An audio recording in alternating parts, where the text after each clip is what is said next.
இந்த டிவியில் வரக்கூடிய நியூஸு செய்திகள் இதெல்லாம் பார்த்திங்கன்னா மனிதர்களை உடனே ரியாக்ட் பண்ண வைக்கும். அவங்களோட கோபத்தையும் ஆத்திரத்தையும் தூண்டும். சரியா?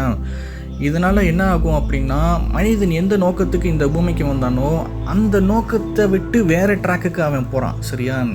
இந்த கோபமும் ஆத்திரமும் பார்த்திங்கன்னா நம்மளே அழிச்சிக்கிறது. சரியா? எவனோ ஏதோ தப்பு பண்ணா அப்படின்னா நம்மளே அழிச்சிக்கிறது. அதாவது எவனோ எங்கேயோ ஏதோ செஞ்சுருக்காம்பா, அதுக்கு நம்மளே கையை கிழிச்சிக்கிறது, விளையாடலை நம்மளே காயப்படுத்தணும்ல. அந்த மாதிரி தான் இந்த கோபம் அப்படிங்கிறது ஒரு மனிதனுக்கு வரக்கூடாது. இந்த கோபம் அப்படிங்கிறது வந்துடுது அப்படின்னா நம்ம உடம்புல என்ன நடக்கும் அப்படின்னா, நம்மளுடைய தவ ஆற்றல்னு ஒன்று இருக்கும்ல, அந்த ஆற்றலை கீழே கொட்டிடும். சரியா? நம்ம உடம்புல இருக்கக்கூடிய தவ ஆற்றல் அப்படின்னா காஸ்மிக் எனர்ஜி. சரியா? நம்ம உடம்புக்குன்னு காஸ்மிக் எனர்ஜி நம்ம தினம் நம்ம சேர்த்துக்கிட்டே இருக்கோம். நம்மளுடைய ஒழுக்கம் மூலியமாகவும் நல்ல பண்புகள் மூலியமாகவும். தவம் அப்படின்னா காட்டில் போய் கண்ணை மூடி உட்காரதான் தவம் கிடையாது. அது மெய்த்தவம். சரியா? தவம் அப்படின்னா பொய் பேசாமல் இருக்கிறது, திருடாமல் இருக்கிறது, கொள்ளையடிக்காமல் இருக்கிறது, கொலை பண்ணாமல் இருக்கிறது, யாரோட கற்பையும் சூறையாடாமல் இருக்கிறது. இதெல்லாம் பார்த்திங்கன்னா நல்ல விஷயங்களை மட்டுமே பேசி, நல்ல விஷயங்களை மட்டுமே கேட்டு, நல்ல விஷயங்களை மட்டுமே பார்க்குறது. சரியா?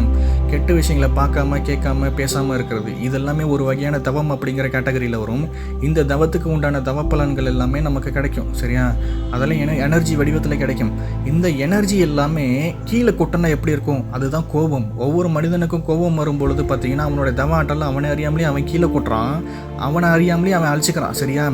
நம்ம பொருளை வச்சு நம்மளவே போட வைக்கிறானுங்க. இந்த நியூஸ் சேனல் அந்த வேலையை தான் பார்க்குது. இந்த நியூஸ் சேனல் என்ன பண்ணுது, மக்களை எப்போதும் பரபரப்பிலேயே வச்சிருக்கிறது. சரியா? மக்களுடைய ரியாக்ஷனை தூண்டுறாங்க. எப்போதும் மக்களை கோபத்துலையும் அவங்கள அப்படியே குழப்பத்துலையுமே வச்சுருக்கான். அவங்களோட ரியாக்ஷன் எப்போதும் அப்படியே உச்சக்கட்டத்திலே வச்சுருக்கிறான். சரியா? எந்த அளவுக்கு இவன் இந்த மக்களோட மைண்டை எந்த அளவுக்கு இவன் கண்ட்ரோல் பண்ணுறான் பாருங்கள். இதனால் இந்த டிவியும் சரி, சீரியலு, இந்த மொபைலு, இது எல்லாமே பார்த்திங்கன்னா மக்களை அவன் எந்த நோக்கத்துக்கு இந்த பூமிக்கு வந்தானோ அதை அடைய விடவே மாட்டேங்குது. சரியா? அவனை வேறு ட்ராக்கில் கூட்டு போகுது. இந்த மாதிரி டிவி, சினிமா, சீரியலு, அப்புறம் இந்த ரியாலிட்டி டாக் ஷோ அப்படின்னு போகிறானுங்க பார்த்தீங்களா, சொல்வதெல்லாம் உண்மை, நீயா நானா, இந்த மாதிரி reality talk show, Bigg Boss அப்படிங்கிற ஒரு நிகழ்ச்சி இருக்குது. இது எல்லாமே மக்களை வித்த காட்டுறதுக்கும், மக்களை உடனே ரியாக்ட் பண்ண வைக்கிறதுக்கும். சரியா? அவங்க அப்போ தான் இந்த மனிதர்கள் எந்த நோக்கத்துக்கு இந்த பூமிக்கு வந்தாங்க அப்படிங்கிற நோக்கத்திலேருந்து அவங்க ட்ராக் மாறுவாங்க இல்லையா, வேறு ட்ராக்கில் கூட்டு போக முடியும். சரியா?